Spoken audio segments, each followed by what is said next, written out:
through it. But Jesus, in the midst of our affliction, in the midst of our trials and tribulation, in the midst of what we're going through. But see, let me tell you, there's a prerequisite for this. It don't just happen. He is not our secret when we're in trouble or whatever, and we don't have to do anything to cause his presence to come up. We got to do some things, and these boys showed me some things that they did to cause the presence and the power of God to come in the midst of their fiery furnace. Amen? Amen. We are in Daniel, the 3rd chapter. It's the whole chapter, really. But talking about those Hebrew boys is 10 through 30. And I'm going to tell you something. Don't be afraid to testify about the Lord. Let me tell you something. There's not a whole lot of testifying going on anymore. I'm talking about out there. Testifying about the goodness of the Lord. Testifying how he's King of Kings and Lord of Lords. Testifying how God brought us through. There's not a whole lot of testifying today. But that's all right. Because God will get you in a position that when you wasn't, how that scripture goes, Jesus said, don't be ashamed of me before your friends on earth. He said, because if you are, I'm going to be ashamed of you before my Father, which is in heaven. Let me tell you, we got to get bold, y'all. Those boys was bold in their confession about the Lord Jesus Christ to the king. Now you got to understand and realize that the king was somebody who could have killed them. He could have killed them. We don't have to be afraid of the king. That's right. Because we serve the King of Kings. And the Hebrew boys caused King Nebuchadnezzar to realize that God is the King of Kings and he is the King of all lords. Now the evil king said this about God our Father which art in heaven. That's right. We have to provoke people to know about the God we serve. We have to provoke them. And that's what these boys did. They provoked the king. And the king, even him being evil and wicked, God even came and gave him some revelation knowledge about Jesus Christ. He gave him revelation. Amen. Let me tell you something. We need to talk to the lost world. We need to tell them about Jesus, that they don't have to stay in what they're in. That the trials and the tribulations that we go through is compared to very little in comparison to what they're going through. Because what we go through, he go with us. That's right. But what they go through by themselves. The devil ain't going through with them now. That's right. He wants you to bow down and serve him, but he ain't going through with you. That's right. Okay? Leave you standing there looking like a fool. But God, the word of God says that Jesus said that he would never mean never leave us nor forsake us. You know what? We all mess up. We all do things that's not right. That's right. But God is still there for us. Hallelujah. Do you forsake your children when they do bad? No, ma'am. No. You talk to them, you chastise them, and you love them in spite of they mess up. That's right. But don't you know God is like that? He don't kick us to the curb because we sin. But he expects us to get it right. He expects that. But just to think, and God thank you, that we don't have to go through the fiery furnace like these boys did. I was in Sunday school, I was thinking to myself, the world, some of the world, because some of the world is brought up in church, so they know some of these Bible stories. But it don't sound real. I worked at Georgia Port Authority years ago, and in the warehouse, had a furnace, one of them big furnaces you just walk on into. And I was sitting there trying to think about these boys being put into this furnace. And anyway, I'm getting beyond myself. That's how it is anyway when you get excited about That's the right. Lord and the Word of That's God. right. You just get all beyond where you want to be. I'm going to Daniel 3. Well, I don't want to go to Daniel 3. Come on, let's turn to 1 Peter. Because I want you to hear something that 1 Peter 4, 12 and 16 said. 1 Peter 4, starting at verse 12. And in this book of Peter, these particular verses, he's talking about Christians suffering. Don't think because you got saved that you're not going to suffer.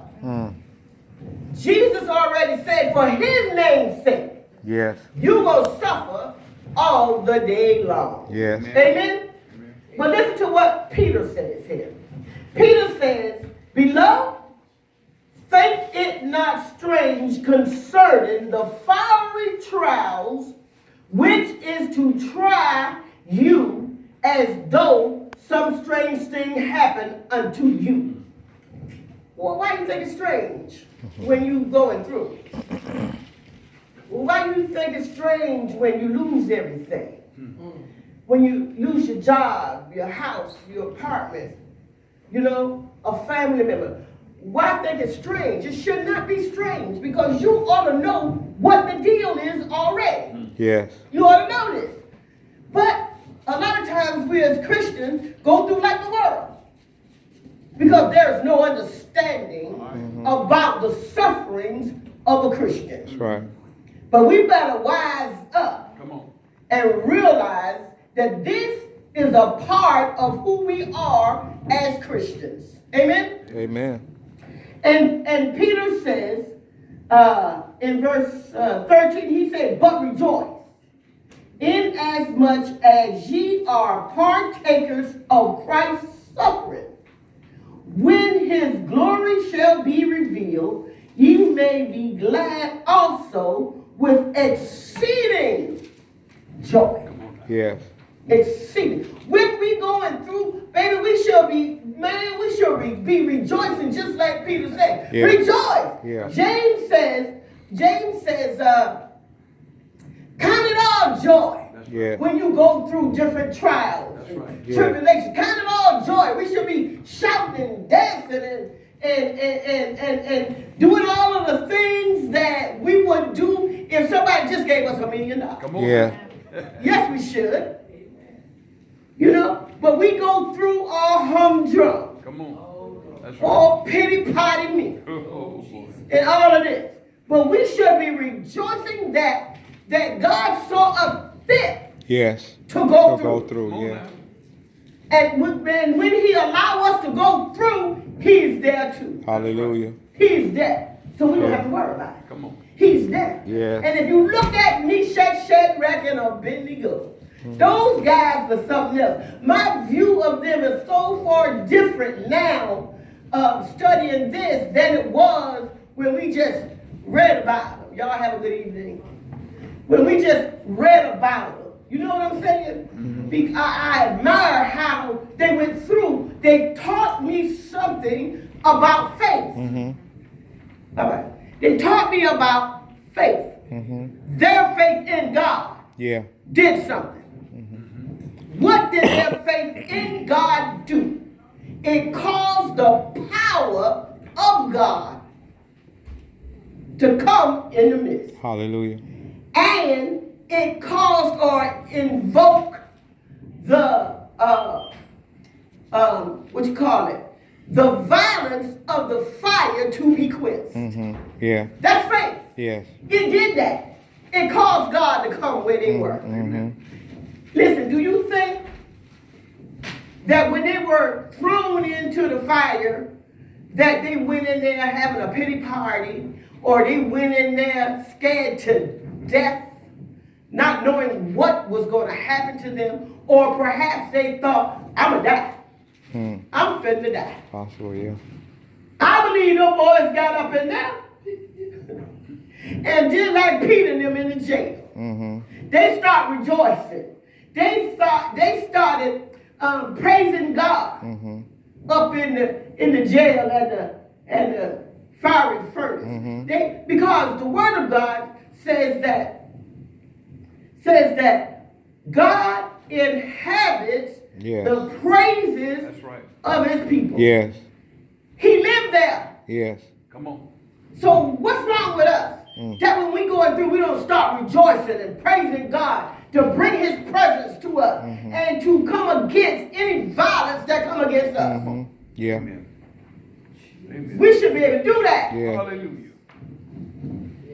Mm. But we go through, I'm telling you something, we're not a good testimony to the world. These boys here was off the chain. Yes. The king made a big 3-story statue of himself, and it was 9 feet wide. Wow. Pure gold. He thought a lot of himself, you know? Mhm. And he wanted everybody to come and bow down Yeah. and worship this statue of himself. Mhm. And it was told the king, well, you know, Meshach, Shadrach, and Abednego, Come on now. they ain't bowing down. They ain't trying to give honor to the statue. Come on now. And that infuriated the king. He jumps up and he go and talk to the boys. Let me tell you, the devil is a dirty dog. Mhm. And people buying his lies. I'm telling you now. Oh yeah. He go to the boys and he said, listen, or have them brought to him. Say, listen, let me tell you something. Go ahead and bow down. Ain't nobody gonna know about it. Hmm. Just do it this one time. It ain't gonna hurt nothing. Ooh. And them boys said, no sir. King, we are not There you go. going to bow down and worship this image. Mhm. We serve the Lord who is God. And we're not going to do this. And I believe it was a threat to their personhood that they bowed down to him or the statue. And if they did that, no hurt or harm will come to them. Yeah. But guess what? They was big boys. Yeah. They was big boys. They say, well, if you throw us in the fiery furnace and we die, it's all right. Mhm. But if you throw us in there, God can Mhm. keep us. Yes. How he said it? He's able. He's able. Yeah. You got to know that God is able. Amen. And what he Hallelujah. was saying is God's got the power Yeah. Yeah. to keep Yeah. us Yeah. in the midst of this. See, they had confidence. Mhm. Yeah. That's In right. the, we need to have confidence in the midst of our trials. Yeah. But see, he thought he was doing something when he told them people, say, listen, increase the fire Mhm. 17 times Yeah. higher than what it Yeah. is. What it is. Yeah. Yeah, we're going to kill them dead. And, and the word of God says that the people who threw them boys, let me go back. They had their coats, their cloaks, their hats, their everything was still on. Yeah. And they bound them. Mhm. And the guys who was putting them in the fiery furnace, now that's crazy. They died. That's right. Now they throwing them in there. Mhm. And they died. Mhm. I've been running. You hear me? But Meshach, Shadrach, and Abednego, don't you think they should have died too when they was getting cast in there? Them boys, they died. Should have. Okay. They should have, Mhm. but they didn't. Hallelujah. They had a secret presence Come on. in the midst of their fiery furnace. Yes. Yes, Lord. See, the king knew about God because they done testified. Mhm. They done told him all about God, the God that they serve. Mm-hmm. And it didn't mean nothing to him, really. But you know, sometimes you have to prove yourself to people. Yeah. You have to prove yourself. Sometimes. But they don't take you at your word. That's right. And so the king wasn't taking them at their word. So God had to prove to the king, I'm who they say I am. Mm-hmm. And so he came in secret. He was a secret presence. Because let me tell you something, them boys couldn't have went in there by themselves. No, ma'am. Because they'd have died before they got kicked That's up in right. there. That's right. Okay? But just to say that the presence of God was all around them when it was cast into the furnace. Yes. He had to be around them, Yeah. don't you think? Yeah. Amen. The presence of God. Mm-hmm. And the king jumps up and he looked into the fiery furnace and he said, hey, then y'all put 3 guys in there? Okay. And they said, yeah.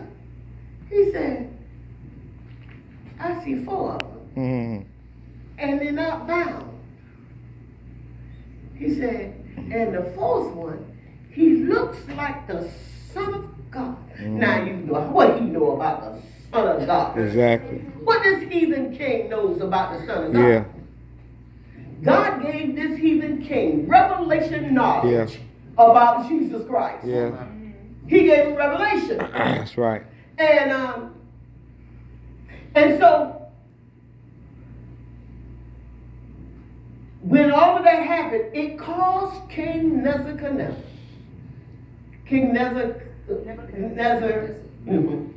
caused him to believe, y'all. Yeah. All right. It caused him to believe Yeah. in the power, because he had a confession after this here. Yeah. That's right. He had a confession. Let me tell you something. You don't know how important your confession is to the people of the world. That's right. Come on now.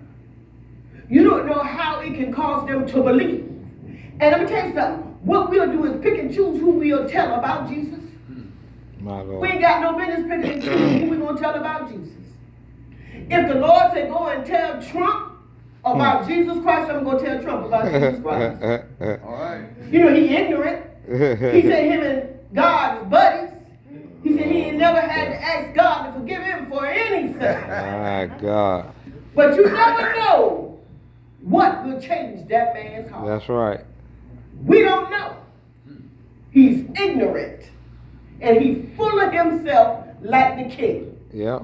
If he could put him a 3-story statue up of himself, you better believe he would, because he's just that stuck on himself. Yeah. That's He's right. selfish.